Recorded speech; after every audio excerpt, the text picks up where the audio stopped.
بەڕاستی ئەمڕۆ ڕۆژێکی زۆر خەمناک بوو بۆ من. ڕۆژی کۆچی دوایی هاوسەری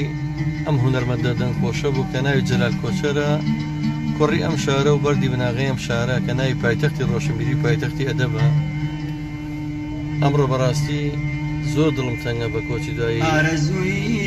ئەو دایکە میهرەبانە. بینینی تۆم کرد، ئارەزووی بینینی تۆم کرد، دڵە پڕدا کەوتە حاڵ،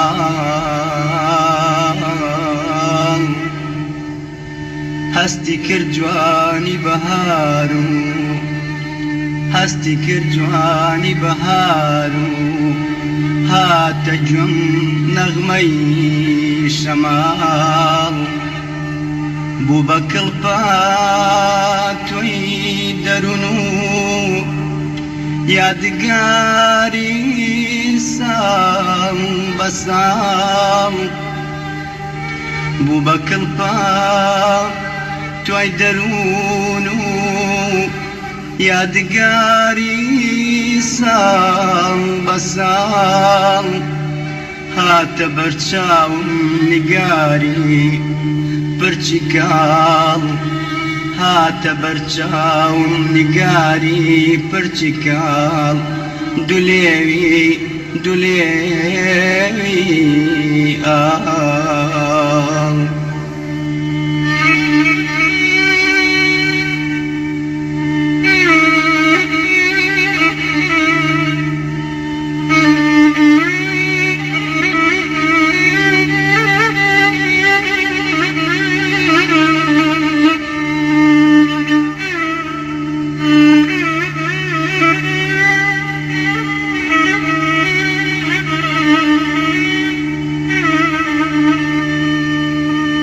ئەی فریشتەی سیحری خوایی، ئەی فریشتەی سیحری خوایی، وێنە شیرین شێوەزاڵ، گیانەکەم دیسان بە تۆوە، گیانەکەم دیسان بە تۆوە، کەوتمە جەرجاوی خەیاڵ، بەژن و باڵات کەرتی ئەندامت، بەژن و باڵات کەرتی ئەندامت، لە بینۆ سندووە، ڕەوت و پیاست ڕەوت و لەنجەی، ڕەوت و پیاست ڕەوت و لەنجەی، ئاسکە ئاسکەیە ئایکەوە.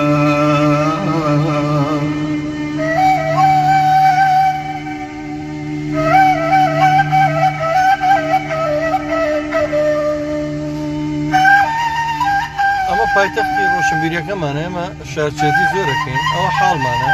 جارێکە گرن بە ئاشکرا ڕێگەنیان چی پێکەی لەوەری لێت باسی ئەدەب و ڕۆشنبیریەکەین و باسی پایتەختی ڕۆشنبیری و پایتەختی ئەدەب و بەداخەوە پرسەی هونەرمەندێک کە شەهیدە لە پێناوی ئەم وڵاتەیە کە پرسەی هاوسەرەکەیەتی ئەمڕۆ ئەم هونەرمەندە دەنگخۆشەیە کە برایەکی لە بەدەی سەرا لە سێدارە درراوە، وەکو پێویست نەبوو. بەڕاستی زۆر خەمبارم بۆی کە نازم تاکە ئێمە شارچێتیەکەین و بۆز بە هەندێک فەلسەفۆلی جاریۆم لایوانم کە لە دەروی وڵات دەیبینن کە هیچ وڵاتێکا باوەڕ ناکەمەوە بێت جادەیەکەوە بگیرێ بۆ شەوەیەکی سێری اینجا شوانە جادەکانە بۆ پیچەکە ئی پایتەختی ڕۆشنبیری بەجێ هەڵەن بە خولە بیزنی بۆ شەوەیەکی دیکە ناود ناهێنم، ناود ناهێنم بەری ناست لە ترسانانەوە، پێم بڵێ دڵدارەکەم، پێم بڵێ دڵدارەکەم، بێشەرمە بێشەرمە، چەند بێ ئابڕوە.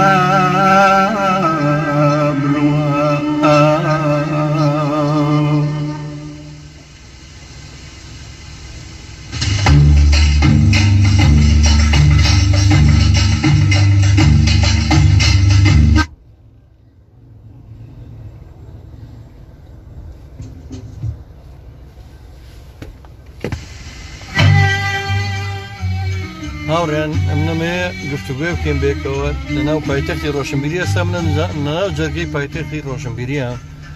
تکام وایە ئێوە ژەگەڕێی خۆتان دەبڕنە سپاسانەکەم ئایا خەڵک بۆ پێشبڕچێتی کاتێکە چێ بۆ پرسەی دەوڵەمەنەکان یا ئەو سەرمایەدارەکان هۆکاری چییە؟ ئەی هۆکاری چیە کە ناچێ بۆ پرسەی خەڵکە هەژارەکان یا هونەرمەندەکان یا شاعیرەکان ئەبێت چه حکمەتێ لەوەیە هەبێ؟ باشە گە دەوڵەمەنەگە و بیناسن ساحبی 100 ملیۆن دلار بە 1 دیناری خۆیە بەکەس یعنی ئەو خەڵکە پێشبڕچەیەکە کاسێ لێ خۆی بنوێنێ یا بەرپرسەکانی پایتەختی ڕۆشنبیری بەرپرسی پایتەختی ئەدەب کە ناوی شاری ئەدەب بە حساب حساب ئایا بۆ لە پرسەی هونەرمەندێکیان ڕۆشنبیری کاوکو پێویست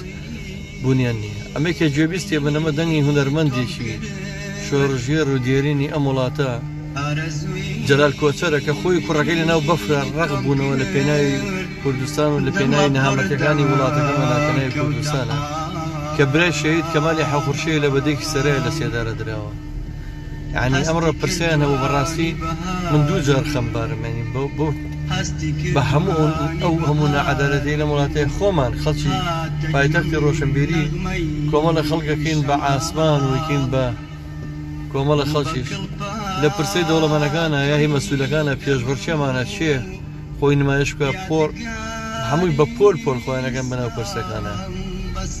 ڕێزی سیارە گەڕەشێک و شەقامێکا و لەکە بەڵام لەی پیاوە هەژارەکان و خەڵکی شارە نەکبەتەکەیە بەداخەوە کاتێواتوە خۆمان نەخەڵەتێن پایتەختی ڕۆشنبیری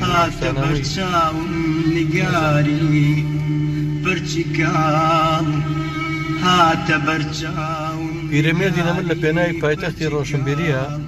ئەو خەڵکی کۆ کردەوە ئەی بردبووە مامەیارە بۆی نەورۆزکە پێشەی مەراسیمەکە دەست پێ بکە لە فولکەی نالی لای ئۆزەخانەی ئەنتۆگرافیەکەی خۆی خەڵک بە پیکابەوە چون تەماتەیان تێکرد دوایی کە وەفاتیشی کردو لە ژیانە نەما پەیکەرێکیان بۆ کردبوو لای سلێمانی پاڵاسی ئێستا لای باخی گەشتی خەڵک یاگەیشتە لای پەیکەرەکان و لای مەیمونونەکەدا بەزینەوە ئەوە ئاستی ڕۆشنبیریمان بێ زۆر بەداخەوە ئاستی ڕێزگرتنمان بە کەسایەتیە هونەریەکان و لە شاعیرەکانمان لەو ئاستەیە بەداخەوە ئەی فریشتەی سیحری خوایی ئەی فریشتەی سیحری خوایی وێنە شیرین شێوەزاڵ گیانەکەم دیسان بە تۆوە گیانەکەم دیسان بە تۆوە کەوتمە جەرجاوی خەیاڵ بەژن و باڵات کردی ئەندامت بەژن و باڵات کردی ئەندامت لە بینۆ سندووە ڕەوت و پیاست ڕەوت و لەنجەی ڕەوت و پیاست ڕەوت و لەنجەی ئاسکەیە ئایکەوە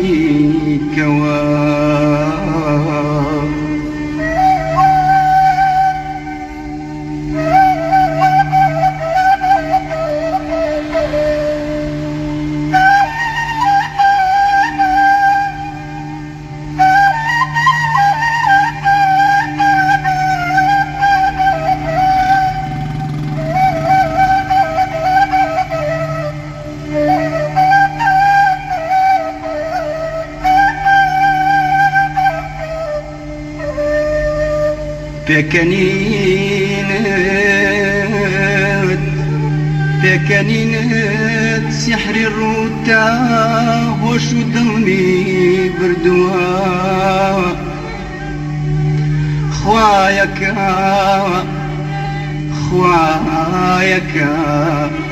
ئەو جوتە لێوەی بۆ مژین ئاڵ کردووە خوایەکە ئەو جوتە لێوەی بۆ مژین ئاڵ کردووە ناوت ناهێنم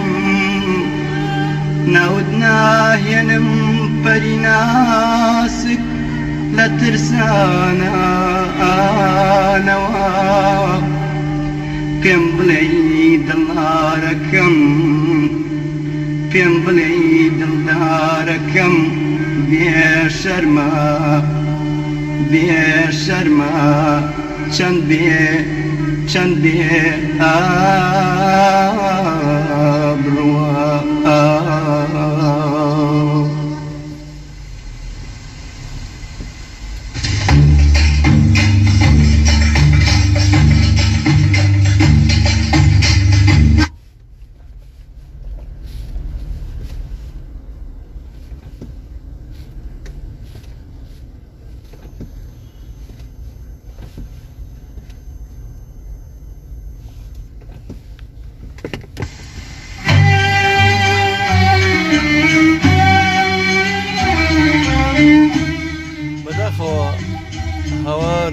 هەواری کاکە بەڕێزەکەم هەواری وەستا ڕەفیق دەوڵەمەند دەمرێ بەڕێز و پۆشتە شینی بۆ ئەکەن بۆ چێشت و گۆشتە بەخوا ڕاستەکەی قوربانە من تێناگەم دەوڵەمەند ئەمرێت هایە خۆ دەوڵەمەندەکە چی بۆ خەڵگەکە و خەڵگە لە پرسەکە پێش بچێ مسابقەیەتی لە ڕێخۆ بێغمەرە تێناگەم شاعیر و هونەرمەندیش لە ژیانە چی هەیە بەخشێ بە میلەتەکەی ئەوەش حاڵی میلەتەکەیەتی کە ئەژمەری وەکو پێویست نییە ناچێ بەتەنگی هونەرمەندەکەی خۆیەوە بەتەنگی ئەو کەسایەتە جوانەوە کە لە ژیان هەیە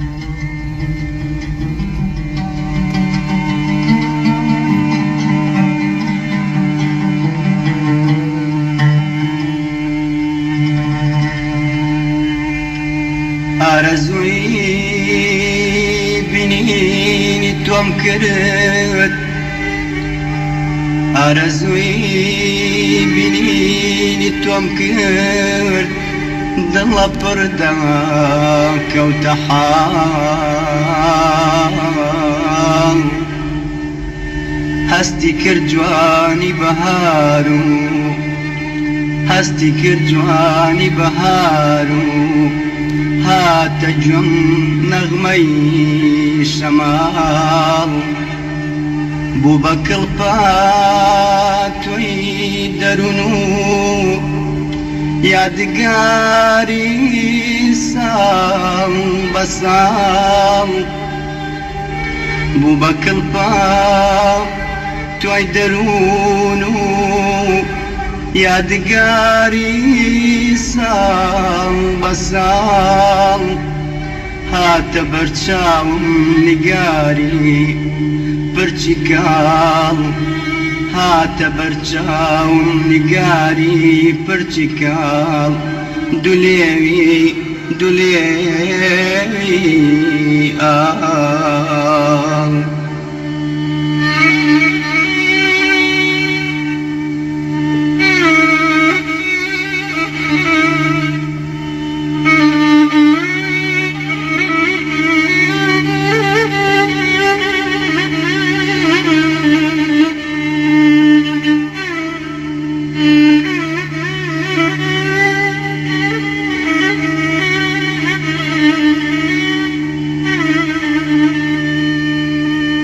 ئەی فریشتەی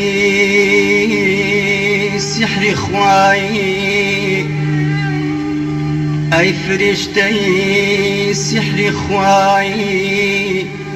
وێنە شیرین شێوەزاڵ گیانەکەم دیسان بە تۆوە گیانەکەم دیسان بە تۆوە کەوتمە جەرجاوی خەیاڵ بەژن و باڵات کردی ئەندامت بەژن و باڵات کردی ئەندامت لە بینۆ سندووە ڕەوت و پیاست ڕەوت و لەنجەی ڕەوت و پیاست ڕەوت و لەنجەی ئاسکەیە ئایکەوە